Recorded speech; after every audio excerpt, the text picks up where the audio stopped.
কোরআন প্রশ্ন করছে সূরা তুরের ৩৫ নম্বর আয়াতে প্রশ্ন করা হচ্ছে, তোমরা কি স্রষ্টা ছাড়াই সৃষ্টি? খুব স্বাভাবিক যে এখানে উত্তরটা হবে না, মানুষ কোন স্রষ্টা ছাড়া সৃষ্টি হয়নি। কোরআন একবার প্রশ্ন করছে, তোমরা নিজেরাই কি স্রষ্টা? আমরা কি সৃষ্টিকর্তা? আমরা ভালো করে জানি যে মানুষ আরেক মানুষকে সৃষ্টি করতে পারে না। যদি সেটাই করতে পারত তাহলে কেউ মারা গেলে সঙ্গে সঙ্গে বাঁচিয়ে তুলত, যদি তার কোন আত্মীয় মারা যেত তাকে সঙ্গে সঙ্গে বাঁচিয়ে দিত। মানুষ আসলে জীবজন্তু সৃষ্টি করতে পারে না, এমনকি একটি মাছিকেও না, মানুষ তো দূরের কথা। এছাড়াও শরীরের অঙ্গ প্রত্যঙ্গ তৈরি করতে পারে না। ধরেন বিভিন্ন অঙ্গ প্রত্যঙ্গ যেমন টেস্টি, ওভারি, এগুলোর কারণে বংশবিস্তার হয়। যদি বলেন যে টেস্টিস, ইউটেরাস এদের কারণে বংশবৃদ্ধি হয়, তাহলে আপনাদের পূর্বপুরুষরা আসবেন, তাদের অঙ্গ প্রত্যঙ্গ, তাদের পূর্বপুরুষ এদেরও অবদান রয়েছে। তাহলে এর উত্তর হবে না। কোরআনের পরে প্রশ্ন করছে সূরা ওয়াকিয়ার ৫৮ নম্বর এবং ৫৯ নম্বর আয়াতে প্রশ্ন করা হচ্ছে যে তোমরা কি ভাবিয়া দেখিয়াছ তোমাদের বীর্যপাত সম্বন্ধে? উহা কি তোমরা সৃষ্টি করো না আমি সৃষ্টি করি? আর এটাই স্বাভাবিক। কোরআন এখানে যেসব প্রশ্ন করছে সেগুলোর উত্তর হবে না। কেউ কেউ হয়তো বলবে এটা হঠাৎ করে হয়ে গেছে, আমরা হঠাৎ করে সৃষ্টি হয়েছি, প্রাকৃতিক বস্তু আমরা হঠাৎ করে সৃষ্টি হয়েছি। আসলে আমরা বৈজ্ঞানিকভাবে দেখি আমাদের পক্ষে হঠাৎ সৃষ্টি হওয়া সম্ভব কি না। প্রত্যেক জীবকোষের সবচেয়ে গুরুত্বপূর্ণ উপাদান হল প্রোটিনের অণু। যে কোনো জীবকোষের সবচেয়ে গুরুত্বপূর্ণ একটা উপাদান। এই প্রোটিনের অণুর মধ্যে 5টা উপাদান থাকে: কার্বন, নাইট্রোজেন, অক্সিজেন, হাইড্রোজেন আর সালফার। এছাড়া একটা অণু তৈরি করতে গেলে হাজার হাজার পরমাণুর প্রয়োজন হয়। এখানে একটা অণুর 5টা উপাদান আছে: কার্বন, নাইট্রোজেন, অক্সিজেন, হাইড্রোজেন এবং সালফার। হাজার হাজার পরমাণু নিয়ে একটি প্রোটিন অণু গঠিত হয়। আর পৃথিবীতে আনুমানিকভাবে 92টি স্বাধীন উপাদান। এখন এই 92টি উপাদানের মধ্যে 5টা মিলে একটি অণু গঠন করবে, আর এটার মধ্যে হাজার হাজার পরমাণু আছে। এগুলো মিলেই তৈরি হবে একটি প্রোটিনের অণু। এটার সম্ভাবনা হিসাব করেছেন ফ্র্যাঙ্ক এলিয়েন। তার মতে এই সম্ভাবনা হলো 1/10⁻160। এই 1/10⁻160 সমান কত জানেন? যদি আমি বলি 1/10⁻2, 10⁻2 মানে 100, 2টা শূন্য, 1/100, এখানে সম্ভাবনা 1%। যদি আমি বলি 1/10⁻3, তার মানে 1/1000, সেটা 0.1%। যদি আমি বলি 1/10⁻4, তার মানে 1/10,000, অর্থাৎ 0.01%। তাহলে যখন হিসাব করবেন 1/10⁻160, তার মানে 0.00000, প্রথমে 157টা শূন্য, তারপর 1। আর অঙ্কের থিওরি বলে যদি কোনো সংখ্যা 1/10⁻50 হয় তখন তাকে শূন্য বলা হয়। এরপরে এখানে বলা হয়েছে মাত্র একটা অণু নিয়ে, আর যে উপাদানগুলো দরকার একটা প্রোটিনের অণু তৈরি করতে সেটার হিসাব করেছেন আরেকজন, চার্লস গাই, যে সেক্ষেত্রে লক্ষ কোটি উপাদানের প্রয়োজন হবে আমাদের গ্যালাক্সির মতো বড়। লক্ষ লক্ষ গ্যালাক্সি প্রয়োজন হবে শুধু একটা প্রোটিনের অণু তৈরি করতে। আর এখানে চার্লস গাই প্রয়োজনের সময়টাও হিসাব করেছিলেন। এখন মাত্র একটা প্রোটিনের অণু তৈরি করতে সময় লাগবে 10⁻263 বছর। এটা কত বড় জানেন? 100,000,263টি শূন্য। এই সময় লাগবে একটা প্রোটিনের অণু তৈরি করতে। আপনারা কি জানেন একটা কোষের মধ্যে কতগুলো প্রোটিনের অণু আছে? আর এছাড়াও কোষের মধ্যে কতগুলো অন্যান্য অণু আছে? আর একজন মানুষের শরীরে কতগুলো কোষ আছে? যখন কোন শিশু জন্মায় তখন তার শরীরে 600 কোটিরও বেশি কোষ থাকে। ডাক্তাররা এটা বলে থাকেন 600 কোটি। একটা প্রোটিনের অণু তৈরি হওয়ার সম্ভাবনা 1/10⁻160, আর এখানে সময় লাগবে 10⁻263 বছর। তাহলে 600 কোটি কোষ একটা শিশুর জন্য, চিন্তা করেন। আর কতজন মহিলা গর্ভবতী? একই সাথে লক্ষ লক্ষ মহিলা গর্ভবতী। আর সময় লাগে মাত্র 9 মাস। হঠাৎ করে মিলে যাওয়ার সম্ভাবনা 0,0,0, কোনো সম্ভাবনাই নেই। এই সৃষ্টি হঠাৎ করে হতে পারে না, অবশ্যই কেউ একজন সবকিছু তৈরি করছেন।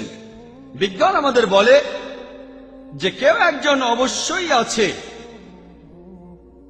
কোন অতিপ্রাকৃত শক্তি। তাই আমি আগেই বলেছি যে বিজ্ঞান ঈশ্বরকে বাতিল করছে না, ঈশ্বরের কিছু ধারণাকে বাতিল করছে। লা ইলাহা ইল্লাল্লাহ। আশা করি উত্তরটা পেয়েছেন।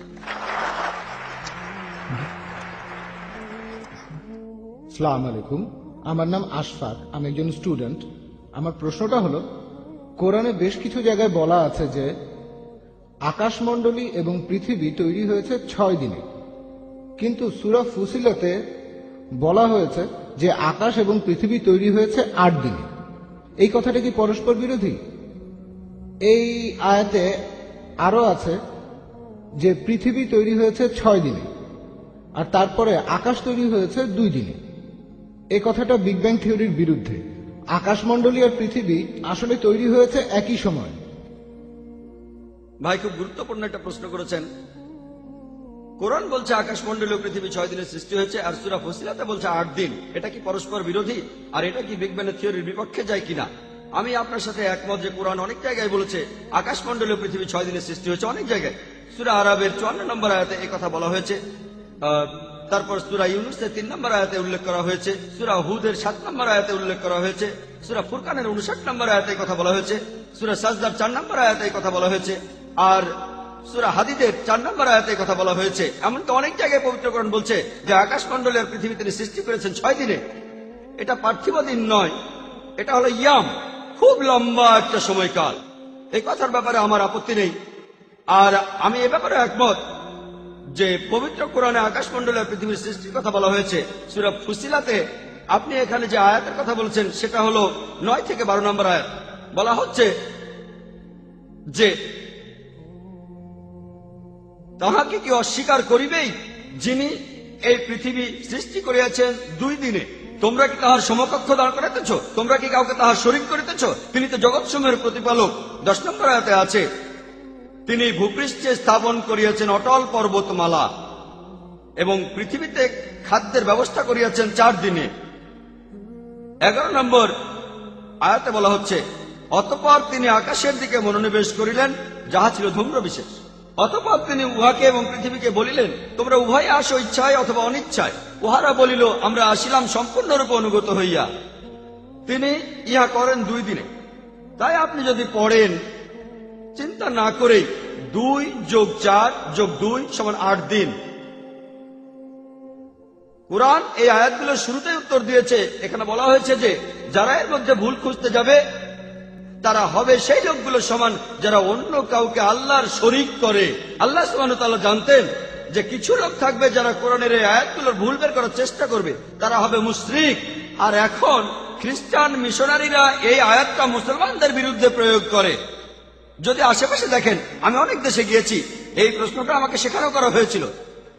খ্রিস্টান মিশনারিরা তারা এই প্রশ্ন করেছে। কোরআন বলেছে আগে থেকেই যে লোকে এই প্রশ্নটা করবে, আর এই লোকগুলো তারা যারা অন্য কাউকে আল্লাহর সাথে শরীক করে। এখন দেখা যাক এখানে প্রথম 2টা আয়াত মানে সূরা ফুসিলাতের 9 নম্বর ও 10 নম্বর আয়াতে বলছে যে পৃথিবী সৃষ্টি হয়েছে 2 দিনে, তারপর পাহাড় পর্বত সেখানে বসানো হয়েছে আর খাদ্যের ব্যবস্থা করা হয়েছে যথাযথভাবে 4 দিনে। তাহলে বলা হচ্ছে 2 দিনে পৃথিবী তৈরি হয়েছে, তারপর সেখানে পাহাড় পর্বত বসানো হয়েছে 4 দিনে, সব মিলিয়ে 6 দিন। তারপর 11 নম্বর আয়াতের প্রথম আরবি শব্দটা হলো সুম্মা। এখন এই আরবি শব্দ সুম্মা এর 3টা আলাদা অর্থ আছে। একটা হলো তারপর, আরেকটা হলো তখনই, আর অন্য আরেকটা হলো একই সাথে। আমি মেনে নিচ্ছি যে কোরআনের অনেক অনুবাদেই এই শব্দটাকে অনুবাদ করা হয়েছে তারপর। যদি সুম্মার অনুবাদ করেন তারপর, তাহলে কথাটা পরস্পর বিরোধী। অনুবাদ করেছে তারপর।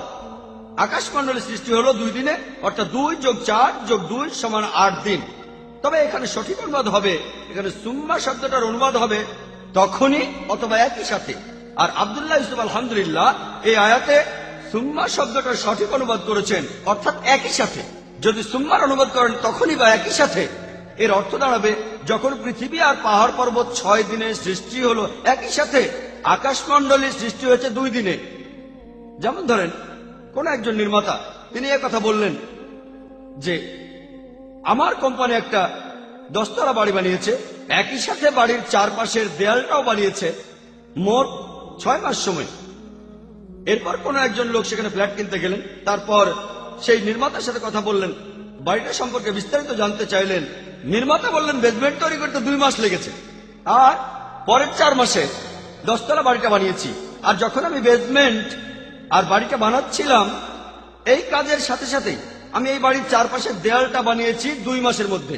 এটা সম্ভব, কথাটা পরস্পর বিরোধী নয়। এরপরও মোট সময় 6 মাস। তাহলে একইভাবে সূরা ফুসিলাতের 9 নম্বর থেকে 12 নম্বর আয়াতে বলা হয়েছে যে যে সময় পৃথিবী আর পাহাড় পর্বত 6 দিনে সৃষ্টি হলো, একই সাথে আকাশমণ্ডলী সৃষ্টি করা হয়েছে 2 দিনে। এটা পরস্পর বিরোধী নয়। আর একইভাবে যদি অনুবাদ করেন তারপর, কথাটা বিজ্ঞানসম্মত হয় না, কারণ পৃথিবী আগে সৃষ্টি করা হয়েছে, তারপরে পাহাড় পর্বত। এটা পরস্পর বিরোধী। এছাড়াও পবিত্র কোরআনে সূরা বাকারার 29 নম্বর আয়াতে বলা হয়েছে যে আল্লাহ পৃথিবী সৃষ্টি করেছেন সুম্মা আকাশমণ্ডলী। তবে দুর্ভাগ্যজনক ভাবে আব্দুল্লাহ ইউসুফ আলী এখানে সুম্মার অনুবাদ করেছেন তারপর। আর কোরআনে সূরা বাকারার 29 নম্বর আয়াতে তিনি সুম্মা শব্দের অনুবাদ করেছেন তারপর। আল্লাহ পৃথিবী সৃষ্টি করেছেন, তারপরে আকাশমণ্ডলী। তখন এটা পরস্পর বিরোধী। এখানে সুম্মা শব্দটা সঠিক অনুবাদ হবে তখনই বা একই সাথে। যদি অনুবাদ করেন একই সাথে, তাহলে কথাটা পরস্পর বিরোধী নয়, কারণ বিজ্ঞানের থিওরি আমাদের বলে যে আকাশ আর পৃথিবী একই সাথে সৃষ্টি হয়েছে। আর সেজন্যই কোরআনে, পবিত্র কোরআনে অনেক জায়গায় আছে আমি আকাশমণ্ডলী ও পৃথিবী তৈরি করলাম, আরেক জায়গায় বলা হচ্ছে আমি পৃথিবী ও আকাশ তৈরি করলাম। সবশেষে আমি পবিত্র কোরআনে সূরা আম্বিয়া 30 নম্বর আয়াতের কথাটা উল্লেখ করছি। আওয়ালাম ইয়ারাল্লাযীনা কাফারু আন্না সামাওয়াতি ওয়াল আরদা কানাত রাতকান ফাতাকনাহুমা। অবিশ্বাসীরা কি ভাবিয়া দেখে না আকাশমণ্ডলী ও পৃথিবী মিশিয়া ছিল, আমি উভয়কে পৃথক করিলাম।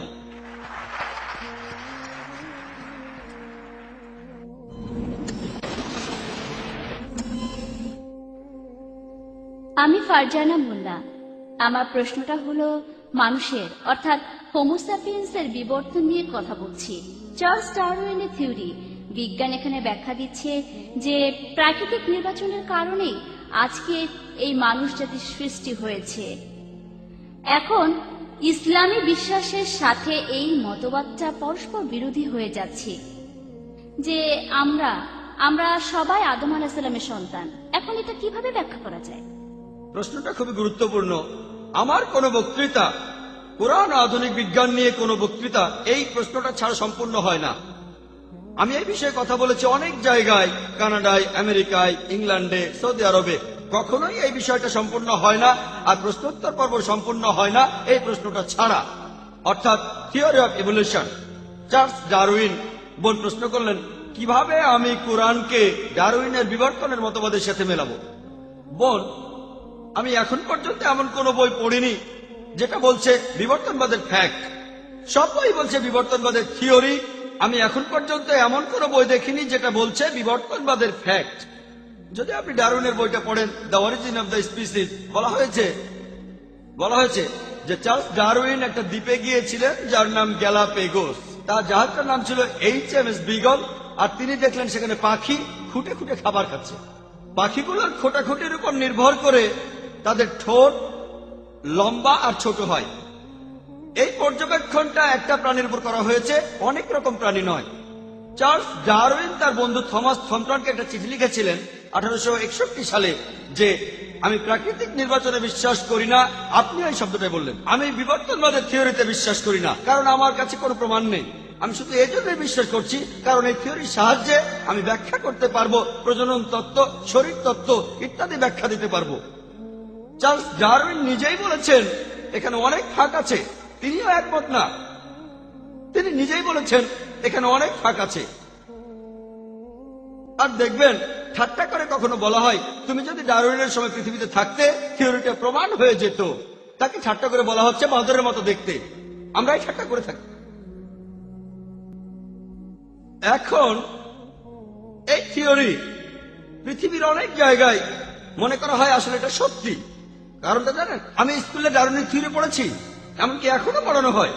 এখানে কারণটা কি বলতে পারেন? এখানে কারণটা হলো আপনারা যদি চার্চগুলোকে খেয়াল করেন, চার্চগুলো আগে ছিল বিজ্ঞানের বিরুদ্ধে। আর আপনারা জানেন তারা গ্যালিলিওকে মৃত্যুদণ্ড দিয়েছিল। গ্যালিলিওকে তারা মৃত্যুদণ্ড দিয়েছিল কেন? কারণ তিনি জ্যোতির্বিদ্যা সম্পর্কে এমন কথা বলেছিলেন যা বাইবেলের বিরুদ্ধে যায়, তাই তারা তাকে মৃত্যুদণ্ড দিয়েছিল। এখন পোপ ক্ষমা প্রার্থনা করেন। তাই চার্লস ডারউইন যে থিওরির কথা বললেন সেটা যখন বাইবেলের বিরুদ্ধে গেল, বিজ্ঞানীরা তারা এখানে কোনো প্রমাণ দেখতে চাইল না। আমার শত্রুর শত্রু আসলে আমার বন্ধু। তাই সব বিজ্ঞানী, তাদের বেশিরভাগ বিজ্ঞানী এই সমর্থনটা করেছে কারণ বাইবেলের বিরুদ্ধে গেছে, থিওরি সত্যের জন্য নয়। তারা সমর্থন করেছে কারণ এই থিওরিটা বাইবেলের বিরুদ্ধে গেছে। সবগুলো স্টেজের কথা বলা আছে বোন, সবগুলো স্টেজ। লুসি 4 প্রকার হোমিনিড। বিজ্ঞান আমাদের বলে হোমিনিড 4 প্রকার। প্রথমটা হলো লুসি, এটার বৈজ্ঞানিক নাম হলো অস্ট্রালোপিথেকাস, যারা পৃথিবীতে ছিল 35 লক্ষ বছর আগে বরফ যুগে। তারপরে পৃথিবীতে আসলো হোমো হ্যাবিলিস, যারা পৃথিবীতে ছিল 5 লক্ষ বছর আগে। তারপর আসলো নিয়ানডার্থাল ম্যান, যারা ছিল 1 লক্ষ থেকে 40,000 বছর আগে। তারপর আসলো চতুর্থ স্টেজ, ক্রো-ম্যাগনন। এইসব স্টেজের সাথে ডারউইনের কোনো সম্পর্ক নেই। পিপি গ্রাসে বলেছেন 1971 সালে, যিনি চেয়ারম্যান ছিলেন ইভলিউশনারি স্টেজ স্টাডিজের প্যারিসে সোজার ইউনিভার্সিটিতে, তিনি বলেছেন এটা একেবারে অসম্ভব। শুধুমাত্র ফসিল দেখে পূর্বপুরুষ বের করা যায় না। আমি আপনাদের এখানে কয়েকশো বিজ্ঞানীর নাম বলতে পারি, নোবেল বিজয়ীদের নাম, যারা ডারউইনের থিওরির বিরুদ্ধে। অনেকেই আপনারা হয়তো জানেন স্যার অ্যালবার্ট জর্জি, যিনি নোবেল পেয়েছিলেন ভিটামিন সি আবিষ্কারের জন্য। তিনি একটা বই লিখেছিলেন, দ্য কেভিএফ অ্যান্ড ম্যান, ডারউইনের থিওরির বিরুদ্ধে। এরপর আপনি যদি স্যার ফ্রেড হোয়েলের বই পড়েন, তিনি সেখানে ডারউইনের থিওরির বিরুদ্ধে কথা বলেছেন। যদি আপনি রবার্ট অ্যালবার্টের নাম শোনেন, তিনি নতুন একটা বিবর্তনের থিওরি লিখেছেন ডারউইনের থিওরির বিরুদ্ধে। এটা চিন্তা করা যায় না, কল্পনা করা যায় না যে মানুষ এসেছে বাঁদর থেকে। যদি আপনারা স্যার স্যালসবারির নাম শোনেন, একজন জীববিজ্ঞানী, তিনি বলেছেন এই ডারউইনের থিওরি বিশ্বাস করাটা খুবই অযৌক্তিক। যদি হোয়াইট মিটের নাম শোনেন, স্যার হোয়াইট মিট, তিনিও ডারউইনের থিওরির বিরুদ্ধে বই লিখেছেন। তিনিও একজন জীববিজ্ঞানী। আমি কয়েকশো জনের নাম বলতে পারি। আজকের দিনেও এটা স্কুলে পড়ানো হয়। কেন সেটা আমি আগে বলেছি। মিডিয়া তাদের হাতে, এছাড়া এখানে আর কোনো প্রমাণ নেই।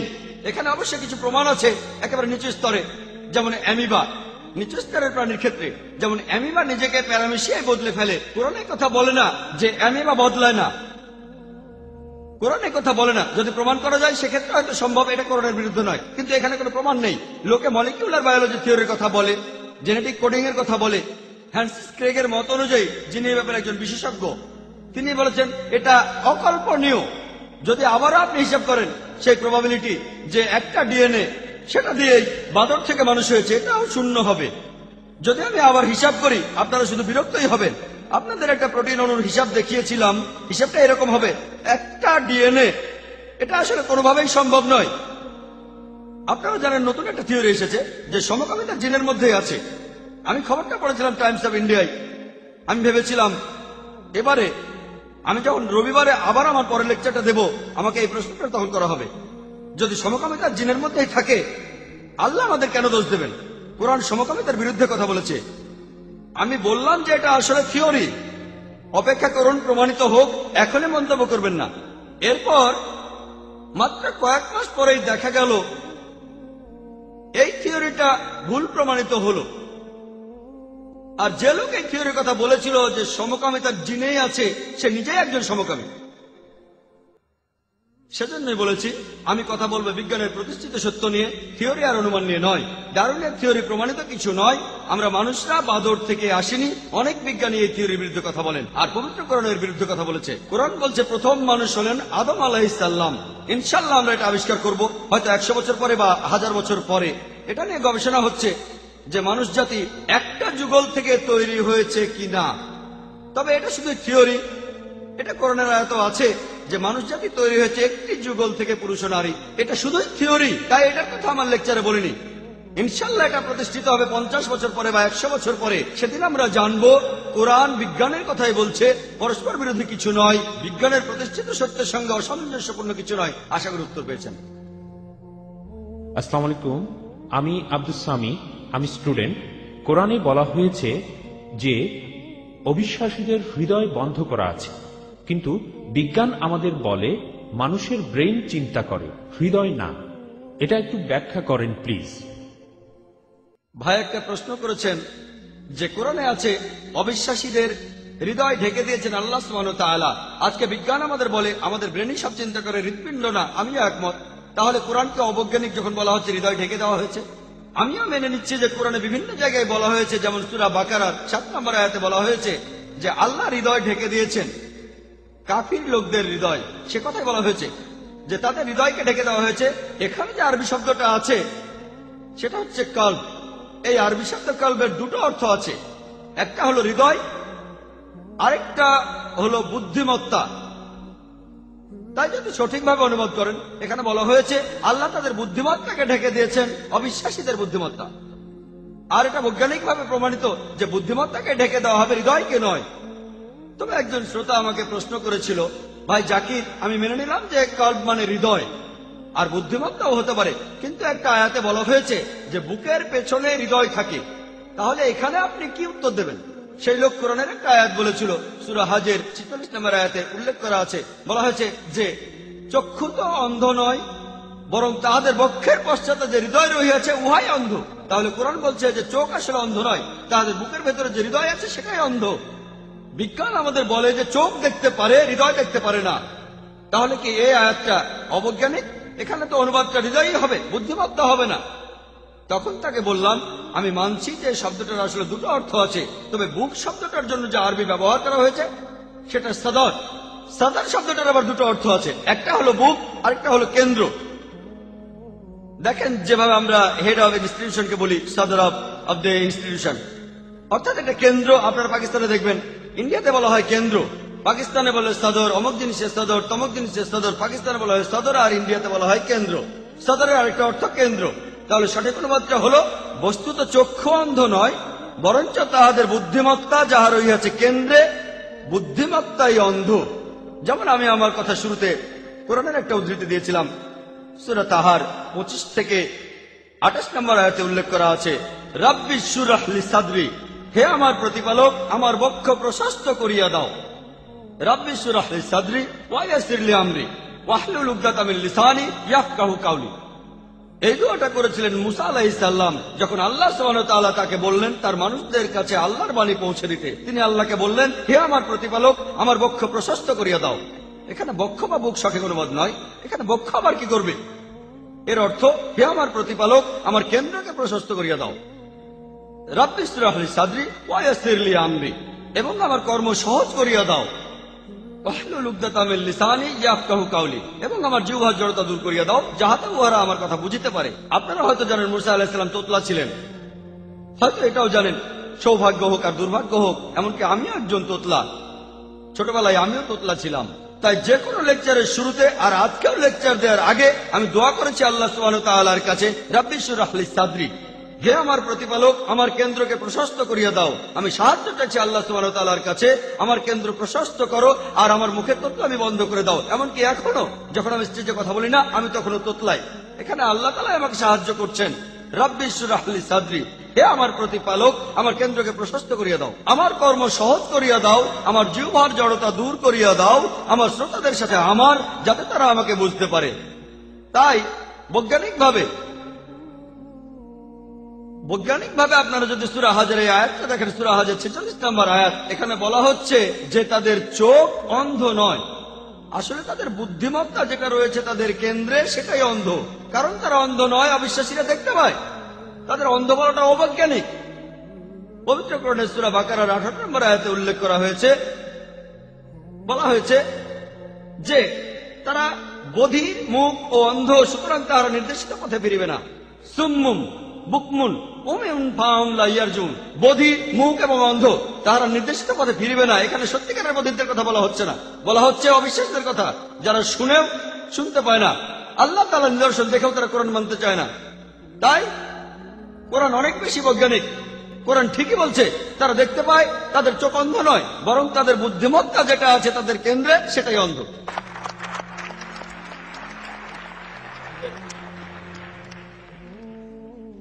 আসসালামু আলাইকুম জাকির ভাই, আমি আগে হিন্দু ছিলাম আর আমি মুসলমান হয়েছি কিছুদিন আগে।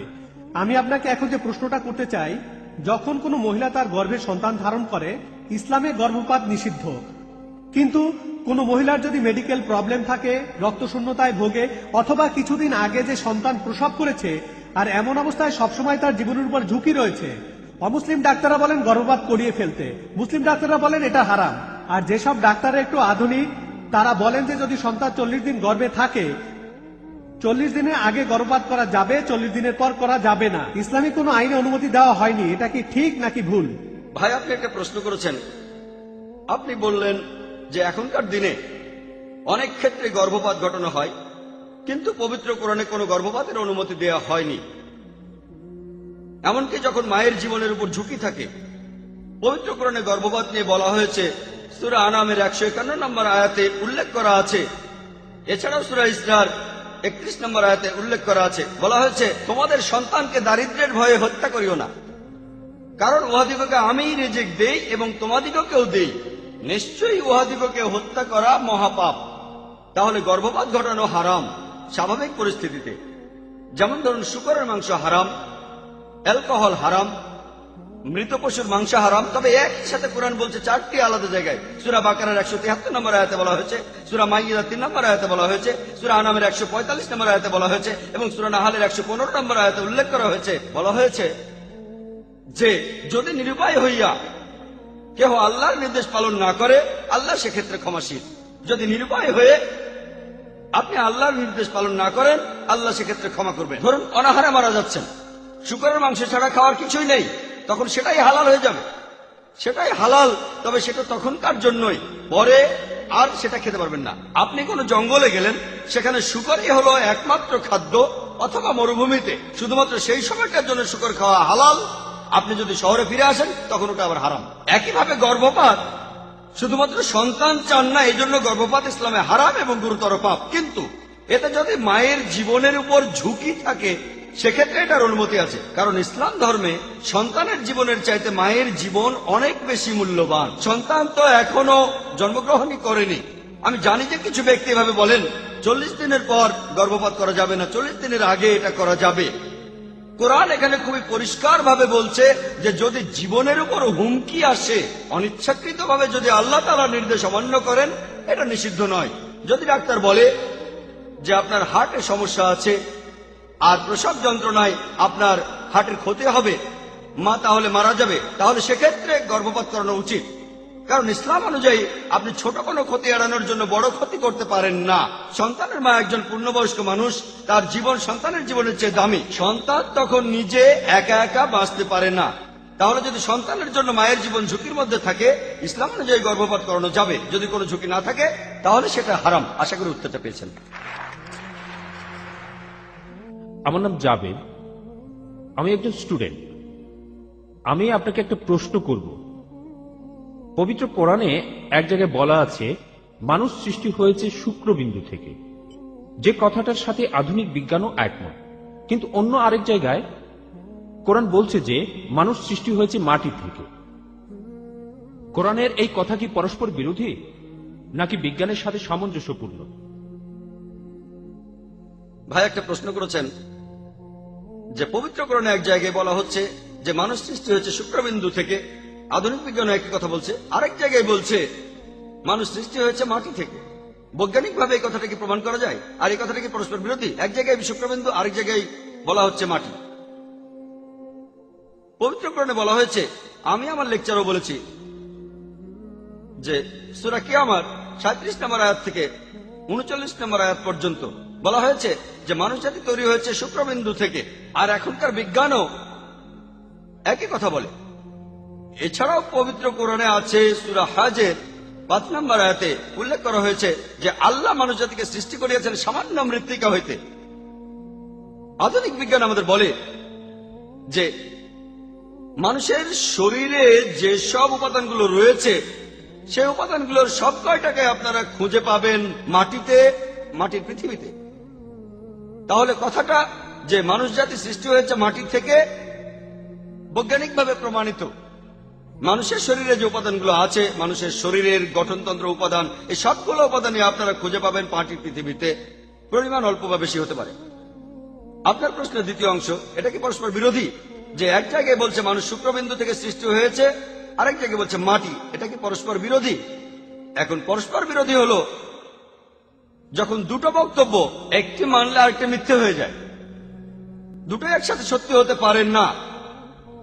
এখন কোরআনে শুধু কথাই বলে নাই যে মানুষ শুক্রাণু থেকে সৃষ্টি হয়েছে, আরেক জায়গায় বলছে মাটি থেকে। কোরআন আরো বলছে সূরা ফুরকানের 54 নম্বর আয়াতে বলা হয়েছে যে তিনি মানুষকে সৃষ্টি করিয়াছেন পানি থেকে। তাহলে কি তিনটি পরস্পর বিরোধী? এখন আধুনিক বিজ্ঞানে এটা প্রমাণিত যে মানুষ তৈরি হয়েছে মাটি দিয়ে, শুক্রবিন্দু দিয়ে এবং পানি দিয়েও তৈরি হয়েছে। আমি একটা উদাহরণ দিয়ে কথাটা বোঝাই যে আমি বললাম 1 কাপ চা বানাবো, আমার লাগবে পানি। আরেকবার আমি বললাম যে 1 কাপ চা বানাতে আমার লাগবে চা পাতা বা চায়ের গুঁড়ো। এটা পরস্পর বিরোধী না, আমার দুটোই লাগবে। যদি মিষ্টি চা বানাতে চাই তাহলে চিনি দিতে হবে, যদি পানি কম চা বানাই পানি কমিয়ে দুধ বেশি দিতে হবে, আর যদি সুলেমানি চা বানাই তাহলে চায়ে দুধ দেয়া হবে না। তাহলে এটা কন্ট্রাডিকশন না যে কোরআন বলছে মানুষ সৃষ্টি হয়েছে শুক্রবিন্দু থেকে, মাটি থেকে আর পানি থেকে। এটা হলো আসলে কন্ট্রাডিস্টিংশন। এখন আমাদের জানতে হবে এই শব্দটার মানে কি। কন্ট্রাডিস্টিংশন মানে কোন বিষয় সম্পর্কে 2-3টা বক্তব্য যেগুলো একটা আরেকটার সাথে বিরোধিতা করে না। যেমন ধরুন আমি বললাম যে এই ভদ্রলোক তিনি সৎ, তিনি দয়ালু, স্নেহশীল, এটা কন্ট্রাডিস্টিংশন। কিন্তু যদি আমি বলি যে এই ভদ্রলোক সবসময় মিথ্যা কথা বলেন আর সত্যি কথা বলেন, এটা হলো কন্ট্রাডিকশন, কারণ দুটোই উল্টো কথা। যদি সম্পূর্ণ উল্টো কথা না হয় সেটা হবে কন্ট্রাডিস্টিংশন। পরের প্রশ্ন মহিলাদের মধ্য থেকে। আসসালামু আলাইকুম ভাই জাকির, আমার প্রশ্নটা হলো যখন কোরআন নিজেই বিজ্ঞান সম্পর্কে এত কথা বলছে, তাহলে বিজ্ঞানের ক্ষেত্রে মুসলিমরা এত পিছিয়ে রয়েছে কেন?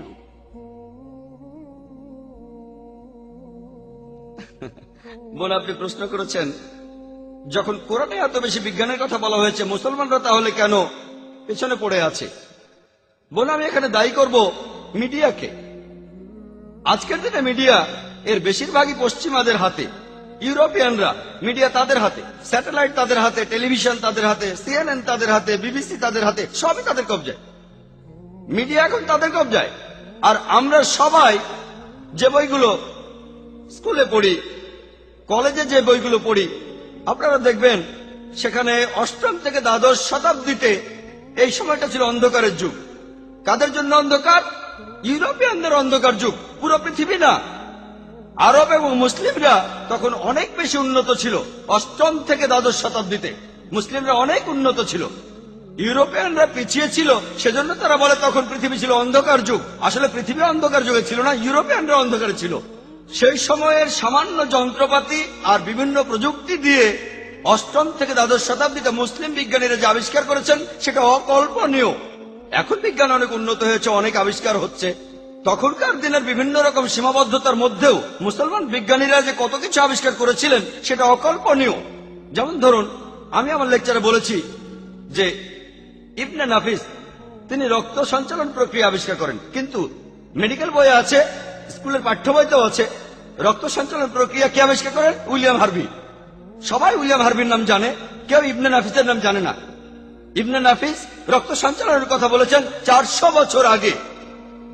ইউরোপিয়ানরা পরবর্তীতে মুসলিমদের বইগুলো পড়েছে, তারপর সবাইকে বলেছে এটা তাদেরই আবিষ্কার। আপনারা যদি মুসলমানদের আবিষ্কারগুলো দেখেন, যেমন ধরেন আল ইদ্রিসি 1154 সালে তিনি প্রথম ব্যক্তি যিনি পৃথিবীর ম্যাপ আঁকেন, প্রথম পৃথিবীর ম্যাপ, প্রথম। ম্যাথমেটিক্স, মুসলমানরা ম্যাথমেটিক্সে অনেক উন্নত, আমরাই দশমিক পদ্ধতি চালু করেছি। আপনারা তো নম্বরগুলো জানেন, 1, 2, 3, এগুলো হলো আরবীয় সংখ্যা। এর বাদেও আরেকটা রোমান সংখ্যা আছে। এটাকে আরবীয় সংখ্যা বলা হয় কেন? কারণ আরবরাই এটা আবিষ্কার করেছে। দশমিক সংখ্যা আসলে আরবীয় সংখ্যা। প্রথম যে ব্যক্তি পিথাগোরাসের থিওরিটা প্রমাণ করেন তিনি আলতুসি। আমরা পিথাগোরাসের থিওরি জানি, কিন্তু আলতুসির নাম জানি না। তিনি প্রমাণ করেছেন যে অতিভুজের বর্গ সমান হলো অন্য দুই বাহুর বর্গের যোগফলের সমান। আল বিরুনি তিনি ছিলেন ত্রিকোণমিতির উপর একজন বিখ্যাত গণিতজ্ঞ। এরা সবাই খুবই বিখ্যাত। আলখিন্দির নাম শুনতে পারেন। আলখিন্দি ছিলেন একজন দার্শনিক, গণিতজ্ঞ এবং জ্যোতির্বিদ। যখন বিখ্যাত বিজ্ঞানী গ্যালিলিও নিউটন বলছেন পদার্থবিদ্যার সব সূত্রই পরম সূত্র। খিন্দে বলেছেন যে সব সূত্রই হচ্ছে আপেক্ষিক। আর এখন আমরা জানি আপেক্ষিকতাবাদের সূত্র প্রমাণ করেছেন অ্যালবার্ট আইনস্টাইন। কেউ আলখিন্দির নাম জানে না। তিনি প্রথম ব্যক্তি যিনি আপেক্ষিকতাবাদ এ সম্পর্কে কথা বলেছেন। পরবর্তীতে এই সম্পর্কে গবেষণা করে তিনি আপেক্ষিকতাবাদ সম্পর্কে বলেছেন। কয়জন এই তিন ভাইয়ের নাম জানে? মোহাম্মদ, শাকের আর হাসান। তাদের কথা কয়জন জানে? তারা পৃথিবীর পরিধির কথা বলেছিল লোহিত সাগরের একটা কৌণিক বিন্দু থেকে। তখন মানুষ ভাবত যে পৃথিবী সমতল। কেমিস্ট্রি, মুসলমানরা কেমিস্ট্রিতে অনেক উন্নত ছিল। ইবনে আয়ান, জাবের ইবনে আয়ান, ইউরোপিয়ানরা বলে গেবর। তাই যখন আমরা বইতে পড়ি গেবর, আমরা ভাবি কোন ইউরোপিয়ান, আসলে মুসলিম। জাবের ইবনে আয়ান। আমরা গেবরকে চিনি, জাবেরকে চিনি না। তিনি প্রথম অ্যালকোহল পরিশোধিত করেন। অ্যালকোহল এসেছে আরবি শব্দ আলগুল থেকে, অর্থাৎ ভূত, খারাপ প্রেতাত্মা। অ্যালকোহল আরবি শব্দ। তিনি কেমিস্ট্রির উপরে 2000 পৃষ্ঠার বই লিখেছেন। মোহাম্মদ জাকারিয়া রাজি, তিনি মেডিসিনে বিখ্যাত ছিলেন। তিনি গুটি বসন্ত এবং হামের ব্যাপারে বিখ্যাত চিকিৎসক ছিলেন। তিনি প্রথম পারদ মেশানো মলম ব্যবহার করেন। তিনি শিশুদের রোগের উপর বই লিখেছেন।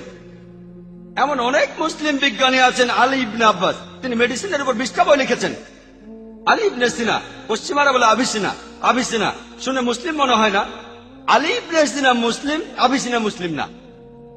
তাকে তখন বলা হতো প্রাচ্যের অ্যারিস্টটল। তিনি একটা বই লিখেছিলেন, কানুন।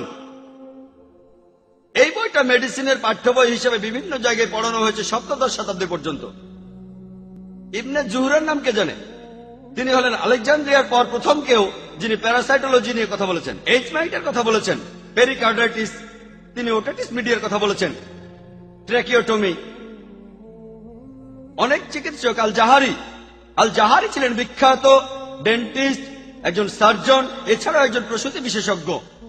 তিনি সার্জারির বিভিন্ন রকম যন্ত্রপাতি আবিষ্কার করেন, গাইনোকোলজি আর ডেন্টিস্ট্রির যন্ত্রপাতি।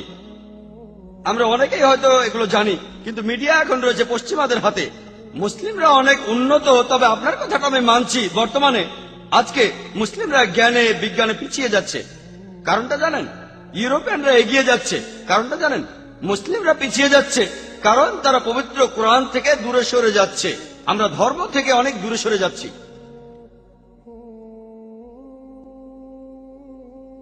আর ইউরোপিয়ানরা কেন এত উন্নত হলো জানেন? ধর্ম থেকে তারাও দূরে সরে যাচ্ছে। ইউরোপিয়ানরা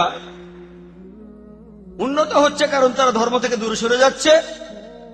মুসলিমরা আমরা পিছিয়ে যাচ্ছি কারণ আমরাও ধর্ম থেকে দূরে সরে যাচ্ছি। এখানে আমি মুসলিম ভাই বোনদের অনুরোধ করব, অমুসলিমদেরও বলবো, আপনাদের সবাইকে বলছি, কেন আপনারা পবিত্র কোরআন পড়বেন না অর্থ বুঝে?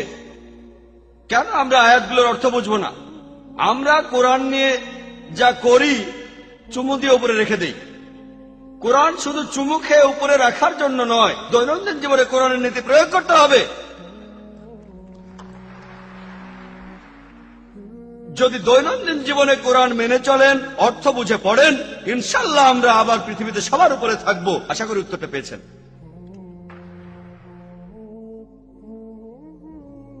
আমি ভলান্টিয়ার ভাইদের অনুরোধ করব, অমুসলিম শ্রোতাদের যেন এখানে প্রশ্ন করার সুযোগ দেয়া হয়।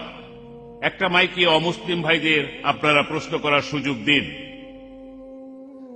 আমার নাম কে মহেশ, একটা কলেজে পলিটেকনিক ডিপার্টমেন্টের লেকচারার। আমি মুসলমানদের বিয়ে নিয়ে একটা প্রশ্ন করতে চাই।